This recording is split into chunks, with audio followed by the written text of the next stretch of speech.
something that's been on my mind today, right? And I think about this because, I mean, of course, I do work and stuff like that based off the places that I've been. Those that have been difficult for me. Growing up, certain situations. Of course, the stuff that led to my incarceration, being incarcerated. And I remember while I was just so focused on putting out these books and writing these letters and trying to convince various people, that I was worth another chance. And then I would think about different times about, okay, I have these books, but who's on the outside helping me promote these books? I'm writing all these letters. Who's helping me write these letters? And so it made me question sometimes, based off of the support that I was getting in prison or the lack thereof, like, people say they love me, but do they?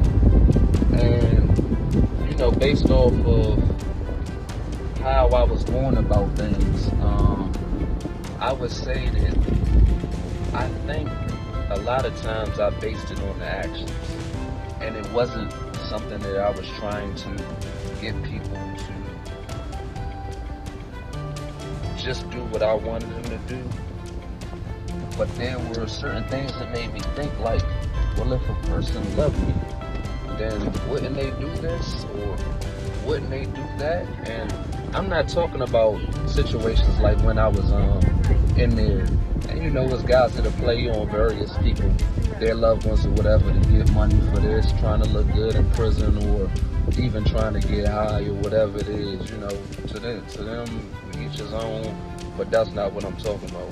I'm also talking about those that were doing the work, going the extra mile, saving up to invest in their education, reading all the books, writing the stuff, writing the programs. So I ask you, do you love your people? Do you love yourself? Are you investing in yourself? Are you sending those that are either sick, shut in prison, whatever, you sending them valuable information, the books and so forth? And if they are and they're producing, who are you telling about this? Because once I start seeing, and shout out to my man, Kenneth Collins, once I seen that he was able to get advocacy because he was on death row, I'm like, well, what I need to do to get advocacy? And I'm looking at these people, and it seemed like he had some well-to-do people that were supporting him and backing him. And I'm looking at him, and of course I'm sizing him up, and I'm like, what makes him better than me that he has this and I don't? And of course, it's neither here nor there, but it's like, all right, well, let me show. So again, this is the stuff. I put out the book, Do the Time, Don't Let the Time Do You.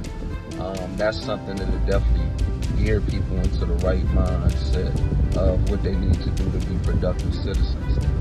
Even in that book, I give references to other books. Like I always say this, Mike and Domingo, Josh Kruger put out an amazing book called The Millionaire Prisoner.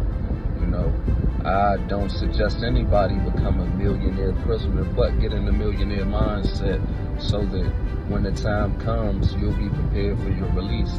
Then there's also D'Amico's Booth, Getting Out, Staying Out.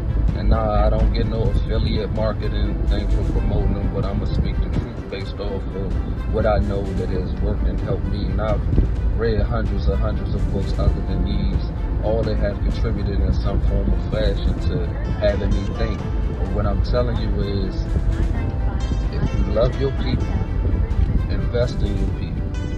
Invest in your people to make sure that they got the right information so they can go to the next level.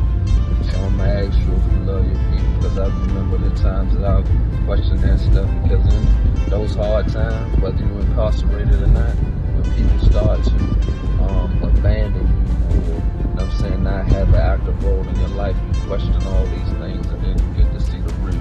And the benefit of it for me was I totally relied on God, because I knew there wasn't nothing that my people could do for me, because they didn't even know how.